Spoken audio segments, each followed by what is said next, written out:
दैत्य ही झगड़ा कर रहे, और अब हमें झगड़ा कराने के लिए चलना चाहिए हैं सबसे ज्यादा तो सीधे साधे भगवान भूतनाथ भोले बाबा। और नारद ने अरे नारायण रटन लगाई,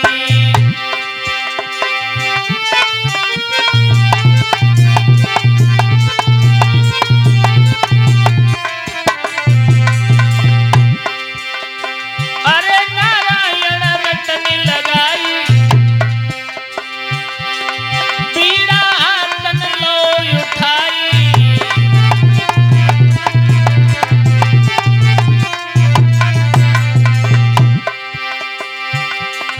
और कैलाश सिखी गए आई, बैठी है जा पार्वती माई।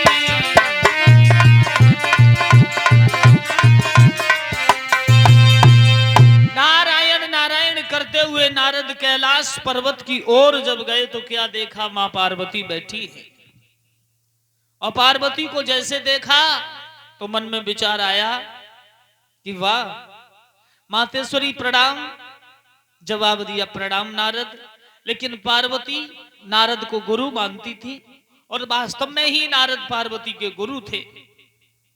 एक बात कही, मां आज अकेली कैसे बैठी हो? एकदम जवाब दिया कि अकेले का कारण एक है कि भगवान भोले बाबा समाधि में बैठे हुए हैं। जवाब दिया धन्य है मां, पतिदेव समाधि में बैठे हैं और आप उनकी सेवा कर रही हो। कहा मैं तब तक भांग घोटे लेती हूं और तब तक वो समाधि से उठेंगे, उसके बाद भांग पिएंगे और मस्त रहेंगे। सज्जनों, भगवान सूत जी कहते हैं, हे सौनक ऋषियों, नारद ने धीरे से एक बात कही, मैया आज हम तुमसे एक बात पूछें? बोले कहो। भगवान भोले बाबा तुमसे कितना प्रेम करते हैं? जब ये कहा कि भगवान कितना प्रेम करते हैं, अरे भैया नारद ने कह गई बात, जोड़े दो हाथ के गिरहा सुनाई। भोले बाबा को प्रेम मैया हमको देव बतलाई।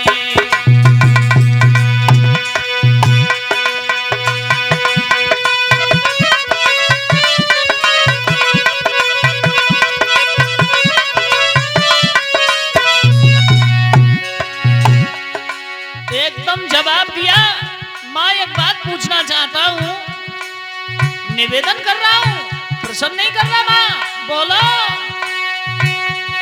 नारद ने जोड़े हाथ कही तब बात की गिरहा सुनाई, के गिरहा सुनाई। राजा ने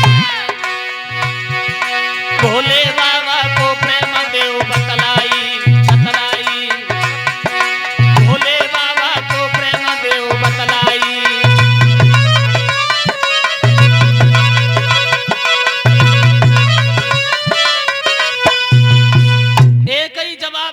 भगवान भोले बाबा कितना प्रेम करते हैं, मैं ये तुमसे पूछना चाहता हूं। एकदम जवाब दिया, बेटा भगवान भोले बाबा हमसे इतना प्रेम करते हैं कि संसार में कोई किसी से नहीं करता। और जब इतने शब्द नारद ने सुने तो एक ही बात कही, मैया हमको विश्वास नहीं। क्यों मां? हमें इसलिए विश्वास नहीं कि तुम्हें हमें जानती नहीं कि ये जमाना है मतलब का, संसार स्वार्थ को साथी है।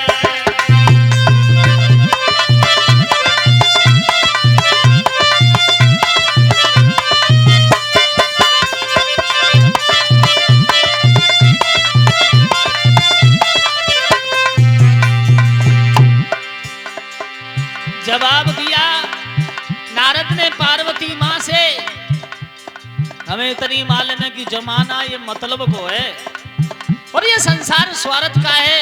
तो एकदम जवाब दिया पार्वती ने, नहीं नारद, जमाना मतलब को साथी, संसार स्वार्थ को साथी है। नहीं कोई किसी की पत्नी है, जमाना मतलब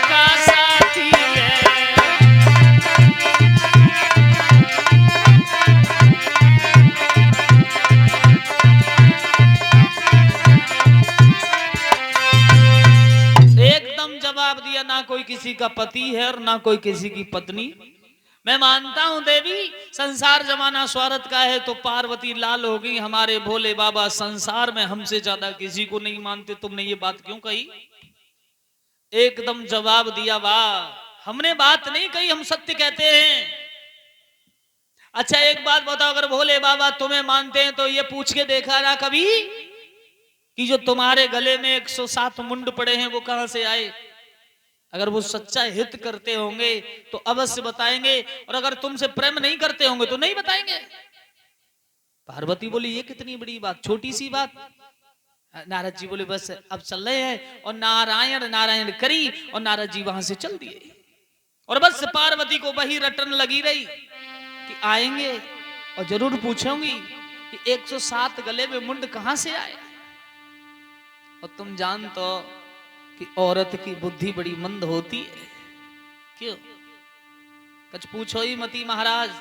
भगवान एकदम उठ करके आए और भोलेनाथ ने कहा पार्वती एक लोटा थोड़ी भांग दो। तो बड़े प्रेम से कही।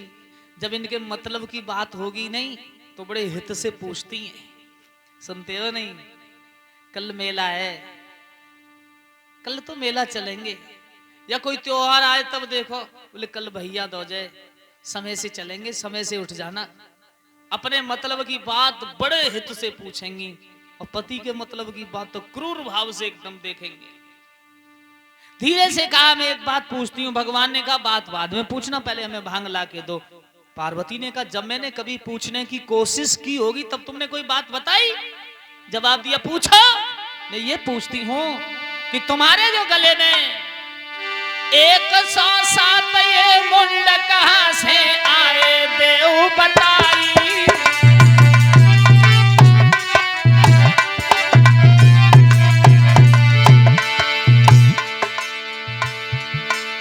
जवाब दिया 107 मुंड ये तुम्हारे गले में कहां से आए, ये पूछना चाहती हूं। भोलेनाथ समझ गए कैलाश पर कोई आया था।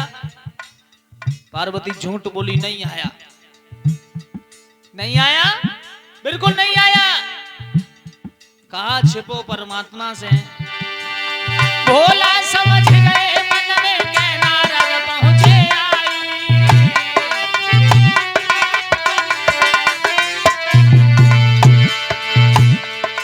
भोले बाबा समझ गए कि हो ना हो तो ये नारद की आग लगाई हुई हमारे घर की है जो बुझने वाली नहीं। महाराज क्या हम तुम्हें सत्य दिए समझाए, एक लोटा भांग के हमको देवी देव पिलाए।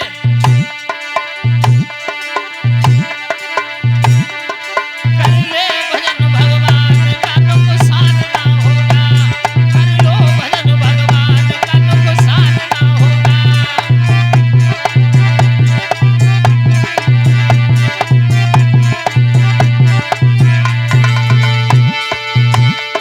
नुकसान ना होगा, ये नुकसान ना होगा, ये नुकसान ना होगा।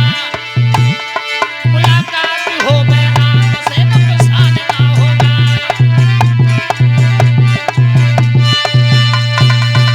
एकदम जवाब दिया कि मेरे पास कोई नहीं आया, और कोई बात नहीं देवी नहीं आया तो मैं समझता हूं मैं तुम्हारे लिए अवश्य बताऊंगा कि 107 मुंड ये कहां से आए।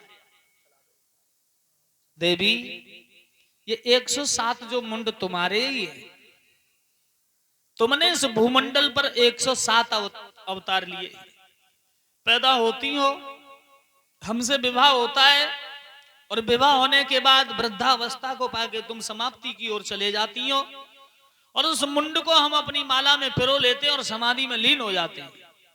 और जब तुम दोबारा जन्म लेती हो फिर दोबारा तुमसे विवाह करते हैं। 107 बार तुम्हारा अवतार हुआ है। पार्वती बोली हम 107 बार पैदा भई और मरे आई, पर तुम ये बताओ तुम कितनी बार मरे और कितनी बार पैदा भये? तो भोलेनाथ बोले कि हम तो जैसे थे और वैसे ये न मरे और न पैदा भये। और जब इतने शब्द सुने तो पार्वती बोली तुम ऐसे कैसे बने बैठे हो? जवाब दिया हमने भगवान ब्रह्मा के द्वारा अमर कथा को सुन रखा है। अमर कथा यानी खुद अमर कथा जानते हो और सुन के अमर बने बैठे, और उस कथा को क्या हमें नहीं सिखा सकते तुम? भोलेनाथ बोले, देवी इस कथा को सुनने का अधिकारी हर इंसान नहीं होता, ये कथा उसी के भाग्य में होती है, उसे ही सुनने को मिलती है। क्यों? देखा होगा जिसके भाग्य में वो यहां आ गए और जिसके भाग्य में नहीं है वो खाट पर सो रहे हैं। क्यों? ये 4 प्रकार की कृपा होती है भगवान की। पहली कृपा हुई हमें मनुष्य का शरीर मिला।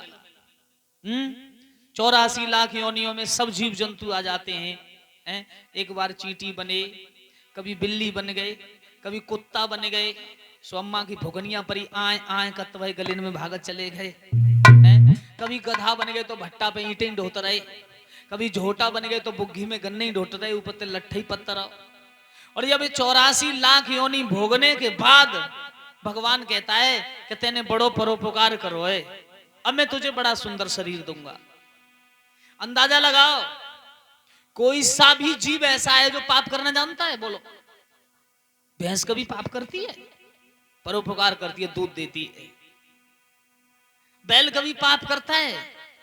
कोई भी ऐसा हिंसक जीव नहीं जो कभी पाप करता हो। पाप करता है तो सिर्फ मनुष्य करना जानता है और कोई नहीं करना जानता। हर योनि में लाभ ही लाभ, धर्म ही धर्म कमाया, और उस धर्म से परमात्मा रीझ गया, और रीझने के बाद भगवान ने कहा कि अब मैं तुझे मनुष्य का शरीर दूंगा।